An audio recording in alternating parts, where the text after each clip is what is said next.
The sun blazed mercilessly over the university courtyard, making the wide graduation tents glow like lanterns. Laughter echoed across the crowd as proud parents snapped pictures, and students in blue robes adjusted their caps, beaming with joy. But in the middle of it all, Zara stood frozen. Her heart thudded against her ribs, not with excitement, but with dread. Her name had been called 10 minutes ago, and yet, no one clapped. No one cheered, not even her parents. Instead, there had been whispers, gasps, judging eyes. A professor had pulled the microphone away and quietly told her, in front of the entire graduating class, "There's been a mistake. You've been disqualified." Just like that. No explanation. No chance to defend herself. She'd walked up proud, smiling, expecting to accept her first-class degree in business administration. But before she could even touch the scroll, they had taken everything from her publicly, brutally. Now she stood near the edge of the field, ignored by everyone, her robe heavy with shame. Her phone buzzed endlessly in her clutch. Messages from friends, former friends, gossip spreading like fire. Zara got caught cheating? Someone said her final project was plagiarized. How embarrassing. In front of the whole campus? Her eyes stung. She looked toward her parents, sitting stiffly in the audience, stone-faced. Her father refused to meet her gaze. Her mother shook her head slowly, bitterly disappointed. Her legs shook beneath her gown. She wanted to run. She wanted to vanish. But she couldn't. How could she explain that she didn't cheat? That someone set her up? But who would believe her now? As the ceremony continued, a smug voice cut through the noise behind her. "Wow, Zara, you must have worked real hard to mess up this badly." She turned around. There stood Misha, her former roommate and the one person she suspected had a motive. Misha had always resented Zara for her grades, her popularity, her internship at a Fortune 500 company, and above all her sudden glow-up. Zara used to be invisible, but in the past year, she'd blossomed. New clothes, confidence, a secret joy in her eyes no one could explain. "Jealousy doesn't suit you," Zara whispered, her voice trembling. Misha smirked, flipping her perfect hair. "Neither does failure." The words hit harder than a slap. Zara stumbled back, dizzy, and turned to leave. She couldn't breathe. Under all this judgment, this public humiliation, she headed toward the parking lot where her little red car was waiting. She needed to escape. But as she approached the curb, a sudden roar filled the sky. At first, people ignored it, caught in their own world of graduation speeches and photos. Then someone screamed, "Look!" Heads turned upward. A black helicopter was descending over the field. Not a small drone-sized one, but a real high-end private model. Sleek, powerful, no logos, just tinted glass and spinning blades. People backed away, shocked, shielding their eyes. The helicopter began to hover low above the crowd, directly above Zara. She froze, wind whipping her gown and hair in every direction. A side door opened, a rope ladder dropped, and then a voice from inside. "Zara, come up." The crowd gasped. Her professor stared. Misha's jaw dropped. Zara looked up, squinting against the sunlight. She knew that voice. She had heard it whisper promises at 2 a.m. She had heard it hold her steady through panic attacks. She had married that voice in secret 6 months ago. And now, her husband, Rayan al-Hadi, billionaire tech mogul and media recluse, was here publicly, dramatically, claiming her. She took one breath, and then she grabbed the rope. The crowd erupted. Cameras rose. The girl they had just shamed was now being lifted into the sky, whisked away like royalty, leaving everyone behind in stunned silence. But as the helicopter rose higher, Zara didn't feel triumphant. She felt broken, because the secret she kept, the marriage no one knew about, was about to cost her more than her degree. It was about to cost her her safety, and maybe her life. The wind howled around her as she clutched a rope ladder, her heart slamming against her chest.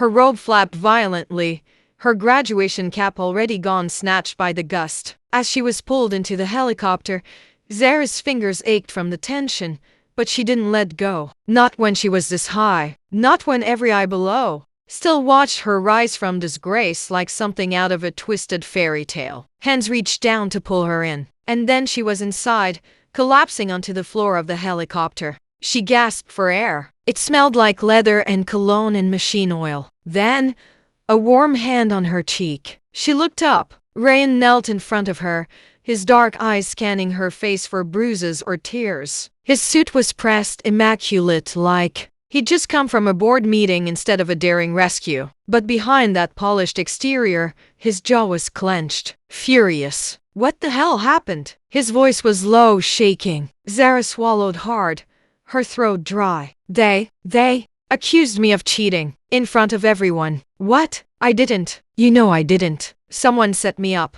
I think it was Misha. I'll ruin her. Rain growled instantly. I'll end whoever did this. No.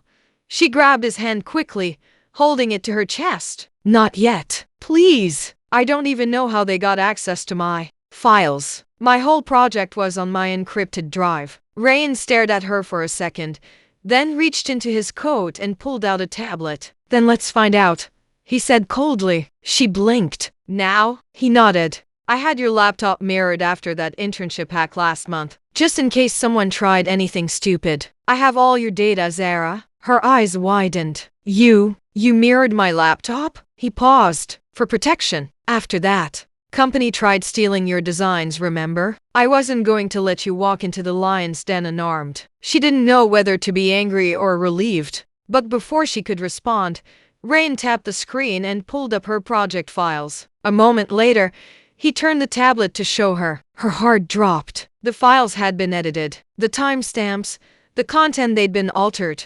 Sloppy. Enough to frame her, but not enough to fool someone like Rayan. This version was uploaded from the campus library system, he said, narrowing his eyes. Through an IP logged under someone else's ID. Whose? He zoomed in. Zara. Stared at the name. Misha Arif. Her chest heaved. She had my login. From when we used to study together. I never changed it. Rain looked at her like she'd just confessed to keeping poison in her pocket. Zara, he said slowly, you trusted someone like that with access to your career. She looked away, ashamed. I didn't think she'd ever go this far. We were friends once. He didn't respond right away. The helicopter began to tilt slightly, changing course. The pilot's voice crackled in their earpiece. Approaching private tower. ETA? 5 minutes. Zara suddenly realized they weren't going home. Where are we going? To the tower. My lawyer's already waiting. We're pressing charges. No, wait, Rayan. She reached out, grabbing his wrist. I don't want to be in the headlines again. Not today. Please. Not right after what just happened. His face softened. Just a little. She humiliated you. I know. But I want to do this quietly. I want to handle it on my terms. Rayan didn't like that. She could see it in the way his jaw twitched and how he looked out the window like he wanted to fly the helicopter. Himself and rain hell on her enemies. But after a moment, he nodded. Okay, he said. Your way. She sighed in relief. But just as she leaned back into the seat, exhausted, trying to make sense of everything that had just happened, her phone buzzed again. A new message. Unknown number. It read, you think your little billionaire husband can protect you forever? This is just the beginning. I know your secret. Zara's breath caught in her throat. Misha knew about the marriage? No, that was impossible. It was private. Hidden. No wedding photos. No name changes. Not even a whisper in public. Unless someone else leaked it. She looked up at Rayan. Did you tell anyone? His face darkened. No, not a soul. Then who? And what else did Misha know? Because if she had more than Zara's school records, the secret marriage could be the least of what was about to explode. The silence inside the helicopter turned heavy, suffocating. Zara stared at the message again, her fingers trembling. Each word felt like a knife pressed to her throat. You think your little billionaire husband can protect you forever? This is just the beginning. I know your secret. She swallowed, her mind spiraling with possibilities. What secret? What did Misha know? The marriage. Sure, but there was something deeper, something darker that Zara had buried long before she'd ever met Rayan. Her eyes met his. She's threatening me. She said she knows a secret. Rayan's brows furrowed. Besides the marriage? Zara hesitated. This was the moment. She could either lie or finally tell him the truth. But before she could speak, the helicopter began descending, and the sleek silhouette of Rayan's private tower came into view. A black car waited on the rooftop helipad, engine running. "We'll talk inside," he said firmly, already slipping into his CEO mode, the man who ran a multinational empire, who never blinked at lawsuits, scandals, or death threats. Zara nodded, holding the phone tight as if it were a grenade about to go off. Once inside the penthouse suite, everything smelled of wealth, clean leather, marble, and something faintly metallic, like precision. She kicked off her heels, sinking into the couch, barely registering the panoramic skyline views stretching out behind her. Rayan paced, phone to his ear, barking orders. "I want Misha Arif's entire digital footprint by tonight. Emails, messages, every system she accessed in the last 48 hours. Yes, I know it's illegal. Do it anyway." Zara barely noticed. Her eyes were locked on her phone screen. She read the message again and again. She didn't realize her thumb had begun to dig into her palm until she drew a drop of blood. Rayan ended the call and knelt in front of her. "What's the real secret, Zara?" She looked away. He touched her chin gently, forcing her to face him. "I've been patient. I've respected your silence. But if someone else knows something that can destroy you, I need to know too." No more walls. Tears brimmed in her eyes. "There's something I never told you. About why I transferred universities 2 years ago." He froze. "I thought it was because of your scholarship." "No, that was the excuse I gave everyone. The truth is, I was almost expelled from my last school. Not for cheating, but for something worse." Rayan's jaw tightened, but he didn't interrupt. Zara's voice cracked. "A professor, Dr. Neem, he was obsessed with me. Started messaging me late at night, commenting on how I dressed, offering to boost my grades if I just went to dinner with him. I ignored him at first, but then one night, he cornered me in his office." Rayan's knuckles turned white. "I shoved him away, slapped him. He threatened to ruin me. And he did. Next week, I was accused of seducing him for grades. They found edited screenshots, emails that I never wrote. The university launched a silent investigation. No charges, no hearing, just a warning and an agreement to let me withdraw quietly." Tears streamed down her cheeks now. "I transferred,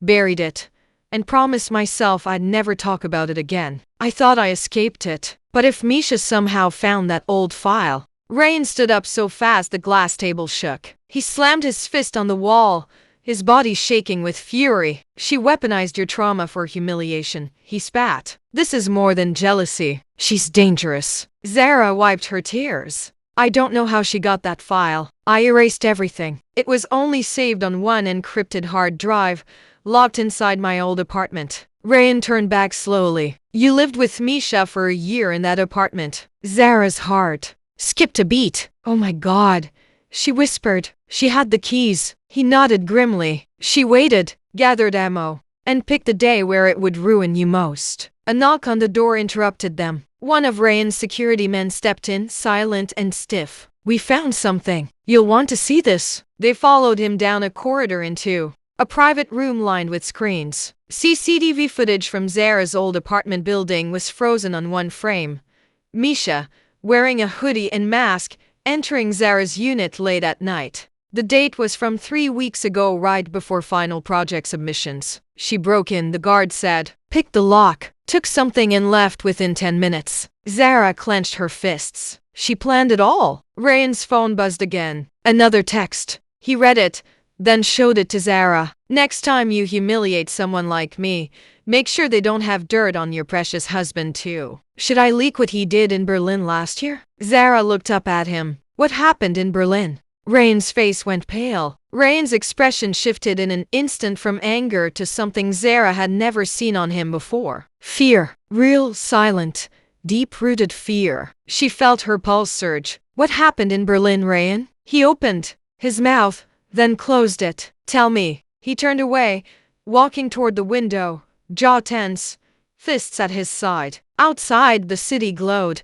oblivious to the storm brewing behind penthouse glass. "It was before I met you," he began, voice low. 2 years ago, I was in Berlin for a tech summit. My company was being targeted by a group of rogue developers. They were trying to leak our AI prototype. I made a deal with someone to stop them." Zara tilted her head. "What kind of deal?" The kind I never wanted to talk about. He turned back to her, eyes dark. There was a girl, Amira. She was brilliant, but unstable. One of the lead engineers. She claimed we'd stolen her design. She threatened to go public, accuse us of intellectual theft, harassment, even forced labor. Zara's breath caught. Rayan continued, voice cold now. I offered her a settlement, off the books, a lot of money. In exchange, she disappeared. No public statements, no lawsuits. It worked. She vanished. Zara stood still, trying to process. But, was it true? Did your company steal from her?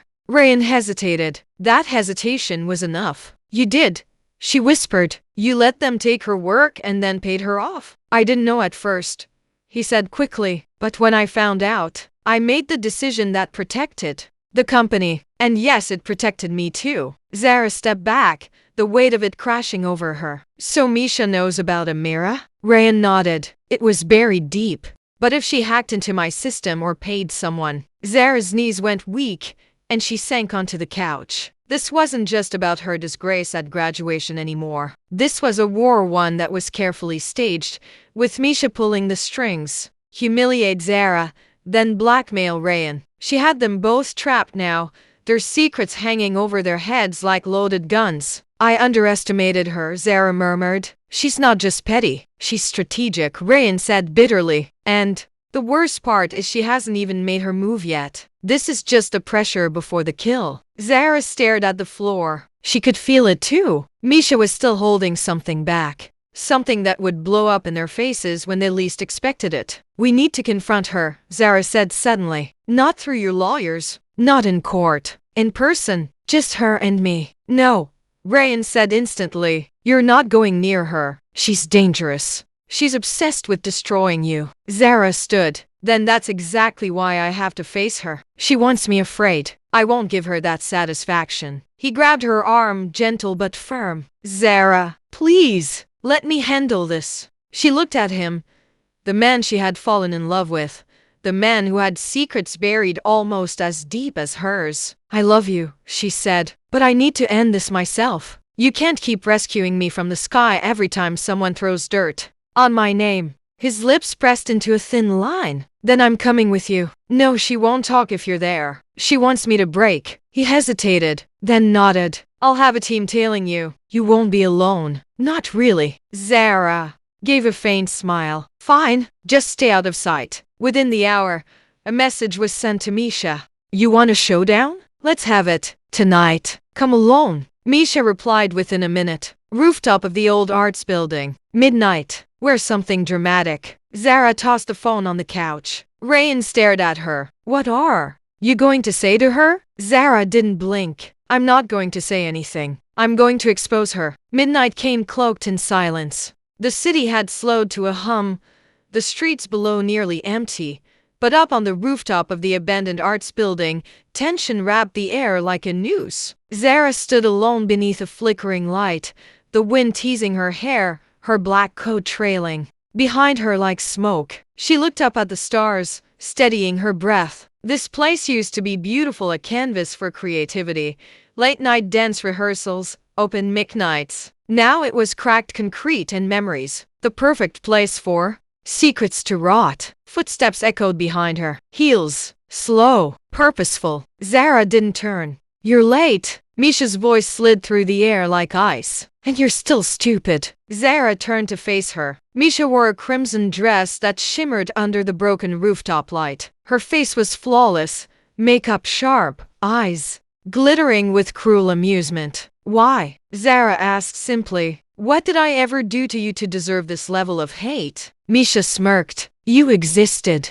Zara's brow furrowed. You were supposed to fade away, Misha hissed, stepping closer. You were the awkward girl with bad hair and no fashion sense. You were supposed to be the background noise to my success. Zara held her ground. And yet, I kept rising. Misha's smile twisted. You started winning awards, getting internships. Professors loved you. People noticed you. And then the worst thing happened, you got him. Zara blinked. You knew about Rayan before the ceremony? Oh. I knew months ago, Misha said bitterly. The way you'd smile after your phone buzzed, the clothes you suddenly could afford, The weekends you visited family, you were hiding him, but not well enough. Zara stared at her. So all this was jealousy? Misha scoffed. Jealousy? No, sweetie. This is justice. You think I went through 4 years of being overlooked just so you could swoop in with your secret husband and get the crown? She took another step, eyes burning. I lost everything, Zara. Do you know why I couldn't finish my final project? Zara narrowed her eyes. No, why? Because your dear Rayan fired my brother. That made Zara flinch. What? Misha's voice cracked for the first time. 2 years ago, Arman Arif, senior engineer at Hoditech, he was one of the whistleblowers in Berlin. When your husband made that settlement with Amira, he made sure everyone involved was cut loose, including my brother. Blacklisted from the industry. He spiraled,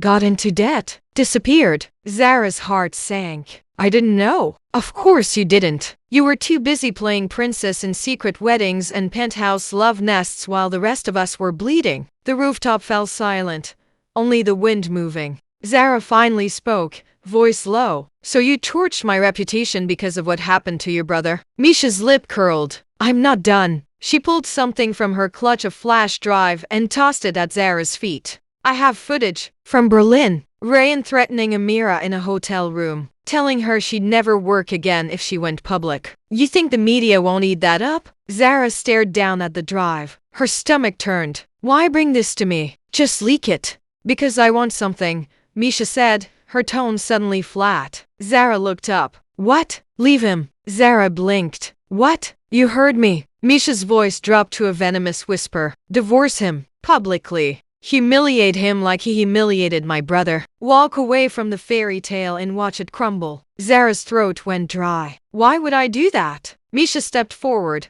so close her noses almost touched. Because if you don't, I'll destroy both of you. Slowly. I'll leak the footage, dig up that file from your old university, call every employer you ever applied to, burn your name into the blacklist forever. Zara said nothing. Misha leaned back, triumphant. I've already sent anonymous tips to tabloids. This is your last chance to control the narrative. Walk away. Zara stared at her, then smiled. Just a little. You're making one mistake, she said quietly. Misha laughed. Oh, please enlighten me. Zara leaned in. You think I came here alone? Suddenly, floodlights snapped on from across the rooftop. A drone buzzed above them, and a voice rang from the shadows. Got it all on camera. Misha's eyes widened. What? Rayan stepped out from behind a pillar, flanked by 2 security men and a lawyer in a black coat. We've been recording everything, he said coolly. The threats, the blackmail, the confession. You just destroyed yourself, Misha. She looked around wildly,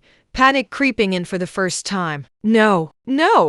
You can't. This was private. This was you made it public the moment you dragged us into the dirt, Zara said, her voice steady now. And we're done playing nice. Misha's face crumbled. For the first time, her confidence broke not in fragments, but in sharp, shattering silence. Her gaze flicked from Rayan to Zara, then to the blinking red light on the drone hovering above them, capturing everything. Her breathing grew erratic, her fists clenched. You think this makes you the winners? She hissed. You think anyone will believe this wasn't staged? You're billionaires. You control the media. You're wrong. Rayan cut in sharply. The footage will be submitted to the University Ethics Committee, to my board, to the media, uncut, unedited, and traceable. There's no spin left to pull. Misha backed away, laughing bitterly now. Oh, this is rich. The golden couple fights back. You two think you've won just because you exposed me. Zara stepped forward slowly, gaze calm but deadly. No, Misha, this isn't about winning. This is about ending what you started, what you planned. You stole my project, you edited my files, you weaponized my past, and you tried to blackmail my husband. You didn't just cross a line, you burned the entire field. Misha looked like she might lunge, her jaw trembling, but the 2 security men blocked her instinct. Rayan motioned to them. Escort her out. The police will pick her up by morning. As they began to move in, Misha glared at Zara one last time. Her voice, small but sharp, cut through the air. You still lose. Even if they arrest me, you'll never be clean again. Your name will always be whispered with shame. No one forgets disgrace. Not really. Zara didn't flinch. She just watched Misha be led off the rooftop, her heels scraping against the concrete like a dragged-out ghost. The red light of the drone blinked once more before shutting off. The silence that followed was deafening. Ryan turned to Zara. "It's over." But Zara didn't nod. She stared down at the flash drive Misha had thrown earlier. "That footage from Berlin," she said softly, picking it up. "Was it real?" Ryan's jaw tightened again. "Yes." Zara closed her eyes. He walked toward her slowly. "Zara, you know what I was back then. Cold, calculating. I built my empire with precision, not emotion. But that's not who I am anymore. You changed that." She looked up at him. "And if I hadn't? If Misha never showed up? Would you ever have told me the truth?" He didn't answer right away. "That's what I thought," she whispered, stepping back. He reached for her hand. "Zara, you said you mirrored my laptop without telling me. You hid things about Berlin. You thought protecting me meant controlling everything around me." Her voice trembled now, from hurt more than anger. "I'm not asking for perfection, Ryan. I'm asking for honesty. You married me, but did you ever really trust me?" His face changed, like a man who just realized he'd won the battle, but maybe lost the war. "I thought I was protecting you from pain," he said, "from things you didn't need to know. And in doing that," she whispered, "you became exactly like everyone else who's ever tried to silence me." He closed his eyes. She held the flash drive in her palm, then walked over to the ledge of the rooftop. The city lights danced far below. Without hesitation, she dropped it. They both watched it fall. "I don't need to blackmail you," she said quietly. "I'm not Misha. I don't want to trap you in shame. I just wanted you to treat me like an equal." He stepped closer, pain in his eyes. "Zara, I love you." She nodded slowly. "I know, but love without truth, it's just performance."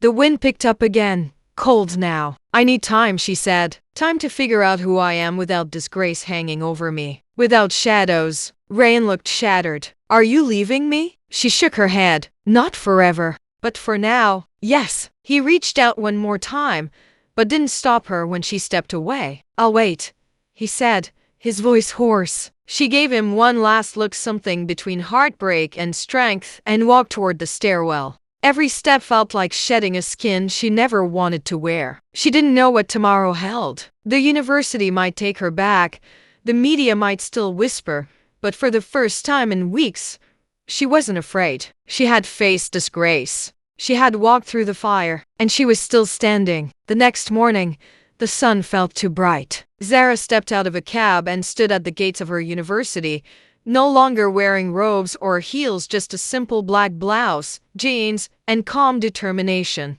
The chaos of the day before had passed, but the whispers hadn't. Students stared as she walked by. Some pointed, some turned away. Others dared to film, pretending to scroll on their phones. She ignored them. Her target was the dean's office. When she stepped inside, the receptionist flinched, clearly recognizing her. Zara gave her a polite smile. "I have an appointment with Dean Rahim." The receptionist hesitated, then nodded and picked up the phone. A moment later, she was escorted inside. The dean, a balding, tight-lipped man with half-moon glasses, sat stiffly at his desk. He looked up, unsurprised. "Miss Zara Haider," he said evenly. "To what do I owe the visit?" Zara didn't sit. She placed a neatly organized file on his desk. "This," she said, "is proof that my final project was tampered with. Screenshots, timestamps, IP logs, and a signed confession from the real perpetrator." He didn't touch the file yet. "Miss Serif, she was arrested last night. The police have her devices." Dean Rahim exhaled through his nose, clearly uncomfortable. "This is highly irregular. Normally, these matters are handled through internal review and formal appeals." "I didn't come for procedure," Zara interrupted.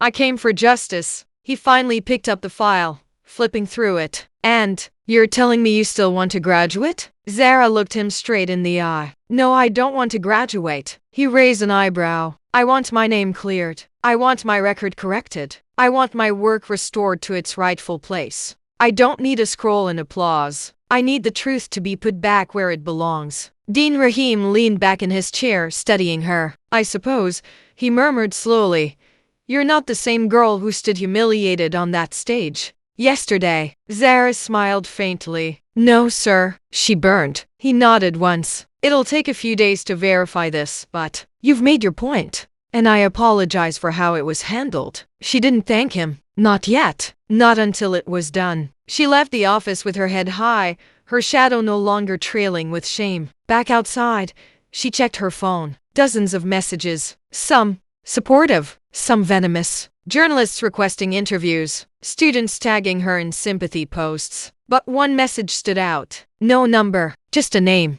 Amira. Zara's breath caught. She tapped the message. You don't know me, but you've probably heard of me. I'm the girl your husband paid to disappear. Except I didn't disappear. I've been watching, waiting, and now I think it's time we talk. Attached was a location, a quiet art gallery near the edge of the city. Zara didn't hesitate. 2 hours later, she stepped into the gallery, heart pounding again, but not from fear. The space was dim.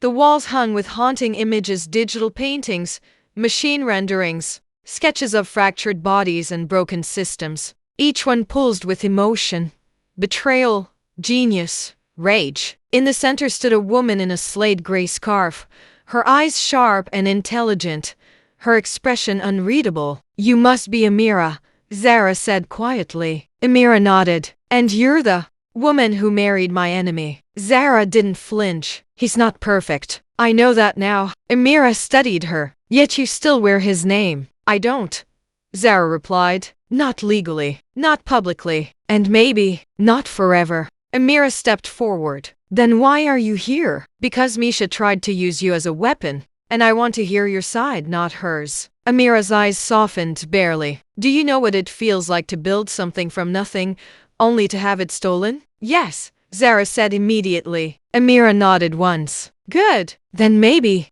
we don't have to be enemies. They sat in silence for a moment, surrounded by the artwork, years of unspoken fury carved into color. Amira reached into her coat and pulled out a small envelope. This is a full log of everything Rayan said to me, what he offered, what he threatened. I never leaked it because I knew I'd lose. But now, maybe, I don't have to. Zara looked at it but didn't touch it. I'm not here to protect him, she said softly. But I won't destroy him either. Not for what he did before me. Not unless he repeats it. Amira stared at her, long and hard. You're braver than I expected. I had to be. As Zara left the gallery later, her head buzzed with thoughts of Rayan, of Misha, of the system that let men like Dean Rahim ignore girls like her until it was too late. But there was a new resolve forming now. Maybe she wouldn't just clear her name. Maybe she'd build something that couldn't be erased, hacked, or bought. Maybe the next story wouldn't be about disgrace. It would be about power. The city streets were wet from a sudden drizzle. Neon lights flickered in puddles,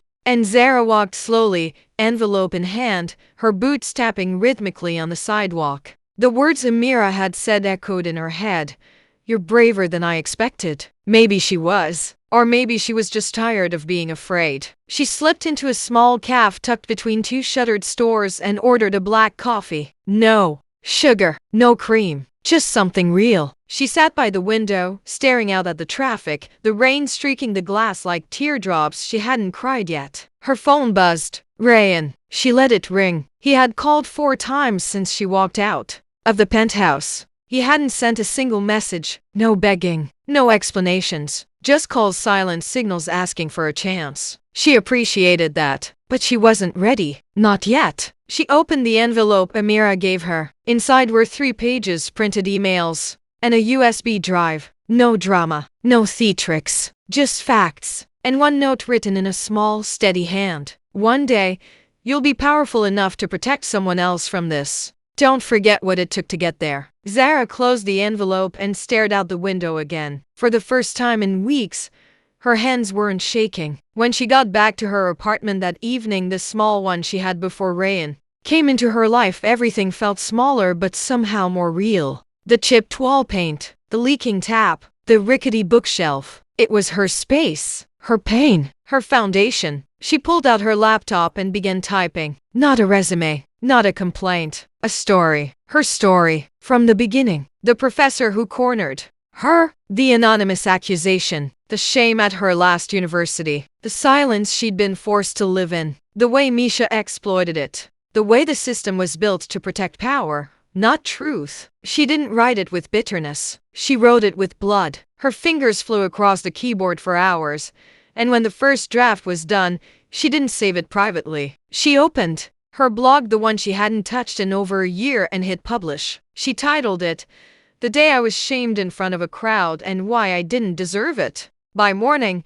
it had over 30,000 views. By the afternoon, it had a hashtag. By the end of the day, it was on the university's trending board. Students she didn't even know were sharing it. Some posted their own stories. Others admitted they had once judged her and were now ashamed. It didn't fix everything, but it was a start. That night, she received another message. Anonymous, "You don't know me, but I saw what they did to you at graduation. I was there. I stayed silent. I'm sorry, but after reading your blog, I want to help. I have proof Misha paid someone to access your files. I was the middleman. I want to come clean." Zara's heart raced. It wasn't just validation. It was justice finally walking toward her, uninvited. She wrote back, "Let's talk. I won't expose you unless you lie." The truth was no longer a weapon used against her. Now, it was hers to wield, and she was just getting started. The next day, Zara met the anonymous source in a dim,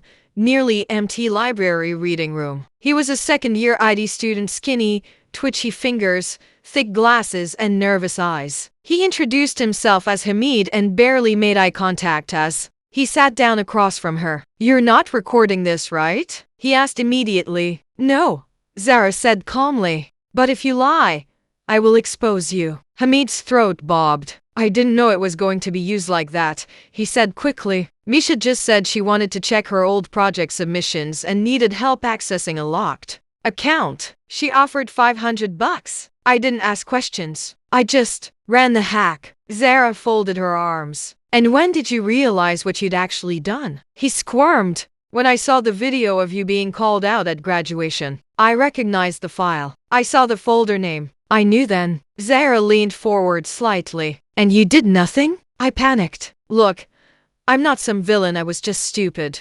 I needed money.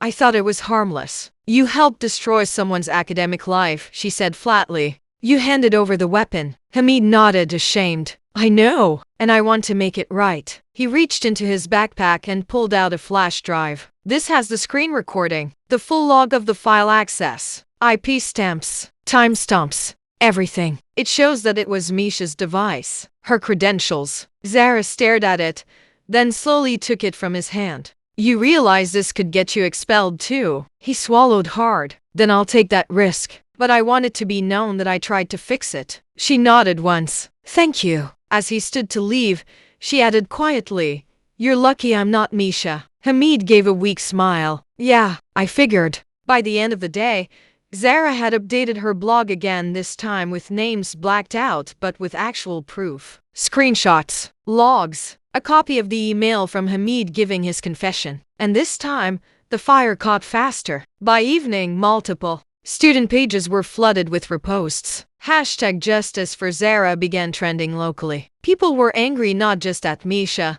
but at the university, the system, the culture of silence. Girls began coming forward with their own stories about being accused, threatened, overlooked. Zara didn't reply to the messages pouring in. She didn't care about sympathy. She cared about impact. She sat on the floor of her apartment's laptop, on her knees, watching it unfold in real time. And then, quietly, she got an email from the dean himself. Object. Official clearance of records. Miss Hayter, following our internal investigation and the evidence you've submitted, we are formally clearing all accusations from your academic record. Your degree status is being reinstated immediately. Please accept our sincere apology for the distress caused. You will be invited to a private ceremony next week to receive your diploma. Dean Rahim. She read the email 3 times. It didn't feel like victory. It felt like justice arriving far too late, but still worth claiming. Later that night, her phone buzzed again. Rayan. This time, she answered. The line was quiet at first. Then, "I saw your blog." Zara didn't speak. "You were brave," he said softly. And you were right. I should have trusted you more. Still, she said nothing. I haven't slept, he admitted. I keep thinking, what if I had told you everything from the beginning? What if I had let you fight beside me instead of always trying to shield you? Zara's voice was steady now. Then maybe we wouldn't be here. I miss you, he whispered. Her throat tightened. I miss me too, she said quietly. The girl I was before all this.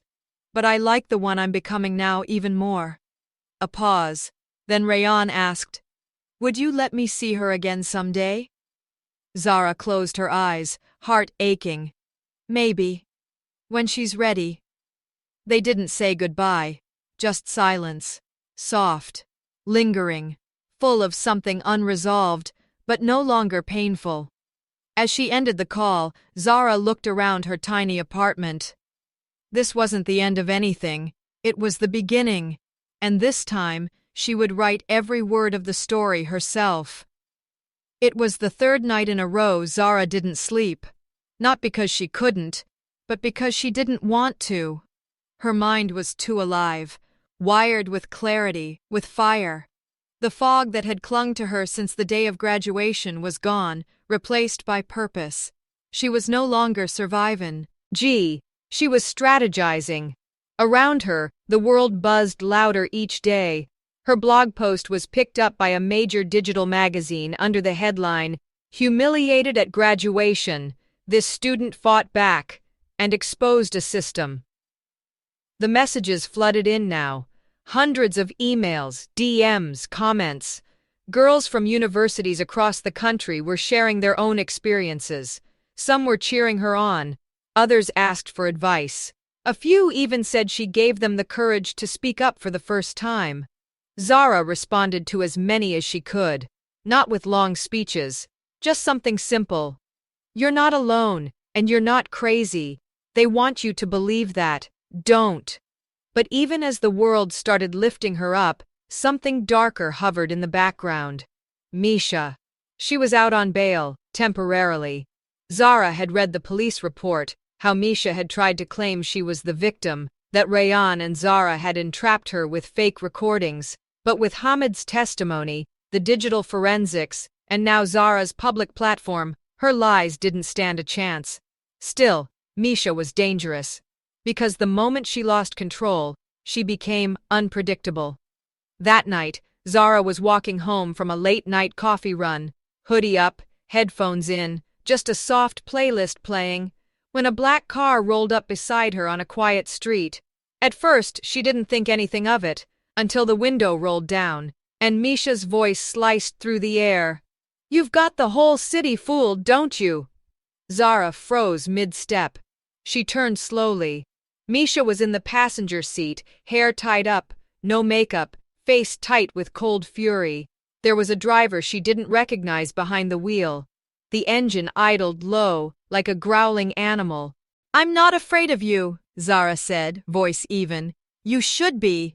Zara stepped back, subtle but firm. "You're out on bail. One wrong move and they'll drag you back in." Misha smiled faintly. "Don't worry, I'm not here to touch you." "Then what do you want?" "To remind you," Misha said, leaning slightly forward, "that the system may be pretending to love you right now, but it never really does. You're a trending topic. A hashtag, that's all. They'll move on. And when they do, you'll be back where you started." Zara took a breath, steady and slow. "Good." Misha blinked. "Excuse me?" "I want to go back to where I started, because that's where I learned how to fight. You didn't break me, Misha. You built me." For a second, Misha's face cracked. The calm was gone. Something else flickered. Not fear, something deeper. Envy. "Enjoy the spotlight, Zara," she muttered as the window started to roll back up. "Because it burns when it turns." And then the car pulled away. Zara stood in the silence, heart pounding. Not out of fear, out of awareness. She wasn't just a girl with a story anymore. She was a symbol. And symbols are dangerous, especially when they start speaking truth. When she got home, She locked the door and opened her laptop. She created a new tab on her blog. Not another story. A call to action. Project Phoenix. A mentorship initiative for young women wrongly accused, blackmailed, or silenced in academic spaces. Real stories, real tools, real change. Within an hour, she had 200 signups. By morning, she had 800. Rayan texted her again. "You're becoming everything I always knew you were." She didn't respond. Not yet. Because Zara wasn't done building. And she wasn't ready to forgive. But one thing was clear now. She wasn't just rewriting her story, she was starting everyone else's. The days that followed blurred into a whirlwind. Zara barely left her apartment, but she'd never been more present. Emails poured in, interviews were requested. A major NGO reached out, asking her to speak on an upcoming panel about digital harassment and academic injustice. Even international students started writing to her, stories from Kenya, India, Turkey. Some were quiet, some heartbreaking, but all of them carried the same bruise under the surface. They had been punished for not staying small. Zara answered every single one, some with words of encouragement, others with guidance, but one message stopped her cold. It was from a blocked sender. No subject, no name, just one sentence. "You think you've escaped the system, but Rayan is the system." She read it 3 times. Her fingers hovered over the keyboard. She didn't know if it was a threat or a warning, but either way, it unsettled her more than Misha's nonsense ever had. It felt personal. It felt like someone who knew her, who knew him. She tried calling Rayan. No answer. Then she tried Amira. This time she picked up on the first ring. "You got the message too," Amira said immediately. Zara's heart skipped. "So you think it's real?" "I don't know," Amira said cautiously, "but it's smart. Whoever sent it doesn't want to destroy you. They want to fracture the last piece of your loyalty, your connection to Rayan." Zara gritted her teeth. "It's working." There was a long pause. Then Amira said, "Zara, I never told you the real reason I agreed to meet with you." Zara sat up straighter. "What do you mean?" Amira's voice dropped. "Because someone else has been digging. Not for Misha, not for me. For something else. Something much bigger. I was approached months ago by a man claiming to represent a group called Glass Protocol, a watchdog network that tracks corruption in academic institutions and corporations." Zara frowned. "That sounds like a conspiracy group." "Except they knew about Rayan. Not just the Berlin incident. Everything." "Everything?" "His offshore accounts, internal memos, even the boardroom audio from when he made the settlement deal. They have documents I never saw. Even you haven't." Zara's stomach twisted. "Why are you telling me this now?" "Because they reached out again. This time, they didn't want to talk to me." Amira hesitated. "They want to talk to you." Silence. Zara stared at her own reflection in the dark screen of her laptop. "Why?" "Because you're the one who still has access to him, and because now you're a name people listen to." The weight of those words settled like lead in her chest. "I'm not a spy." "No," Amira said softly. "But you might be the only one who can hold him accountable, from inside." Zara ended the call without replying. She needed air. She pulled on her coat and walked through the city, past the coffee shop where she once studied, the bookstore where she used to hide, the corner bench where she and Rayan had once argued about pineapple on pizza. Every place felt familiar, but twisted now. Like memories were shifting, peeling back a different version of the truth. When she got back, another message was waiting. This time from Rayan. "There's something I haven't told you. Meet me. 1 hour. No security. Just us." Her pulse quickened. Because deep down, she knew what this was. It wasn't just another conversation. It was a crossroad. One way led back into love, powerful, flawed, messy. The other? Into something much colder, something dangerous, and possibly necessary. The restaurant was empty, closed for a private event, but there were no guests, no staff.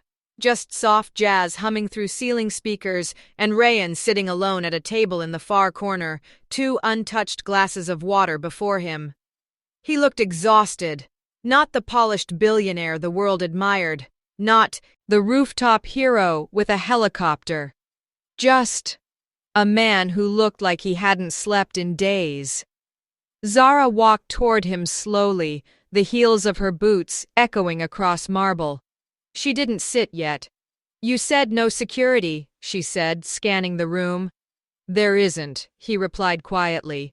"No tracking, no guards. I told them I needed 1 hour to be human." She sat down. "I got a message," she said. "About you, about Berlin. Offshore accounts, internal memos, even glass protocol." He didn't react. "I know they contacted Amira," he said. "And now they've circled around to you. I was waiting for this." Zara folded her arms.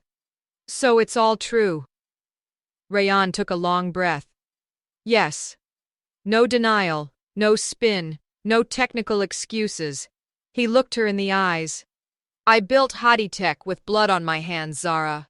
Not violence, but silence, complicity. I've stepped over whistleblowers, made settlements, covered up dysfunction, because I believed protecting the company justified it." "And now?"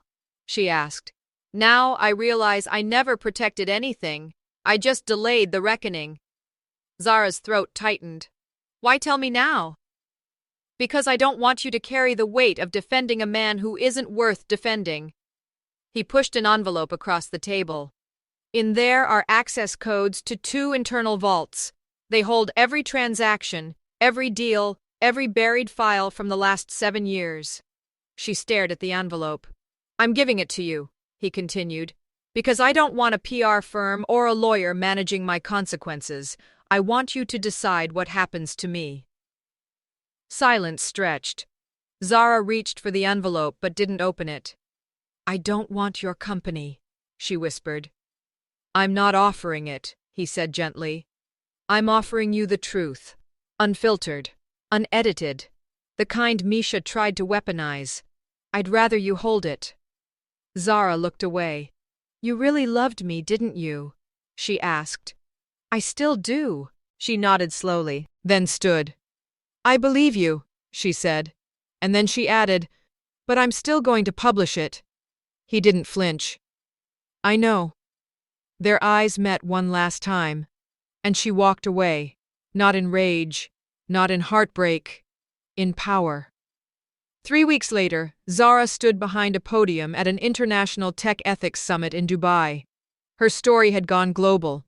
She'd declined offers for sponsorships, refused to monetize her blog, and instead founded a nonprofit for whistleblower support. Behind her, the screen read, "Transparency is not betrayal, it's the only loyalty truth recognizes.